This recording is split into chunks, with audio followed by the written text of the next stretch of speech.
د ملکند د ټول نه لوی قبیله عثمان خیل د انتظام لاندې په غریزه سیمه اګره کې د ویلوی جرګې تابع شوی و چې پکې د قبیله ستر مشرانو په ګڼ شمېر کې ګډون وکړو. د جرګې په مهال د ډیم نوم مومند ایښودو په ضد د تحریک لړۍ پیل کولو فیصله وشوه او ویلې شو چې د ډیم په جوړښت کې به د ټول نه زیاته مالی قرباني عثمان خیل قوم ورکوي او په دې لویه منصوبه کې به د عثمان خیل قوم 53 کیلومتره رقبه راځي. ولې د دوی شناخت ورکول لویه بدنیتي ده. د جرګې مشرانو شفیق احمد، محمد امین، ادریس خان، ملک سید غنی، ماسټر باچا محمد ګلزاده او یو شمېر مشرانو ویناګانې وکړې او د حکومت نه غوښتنې وکړې چې د عثمان خیل قوم سره د مایرې مور سلوک بند کړی شي.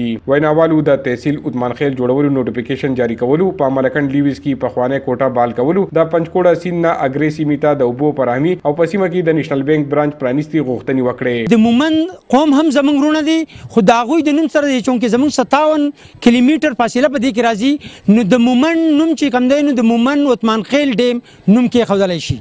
دا د هغې سره شریک کړي. دا د اولنۍ مطالبه ده، د ټول قوم مطالبه ده، د ټولې صوبې د عثمان خیل مطالبه ده.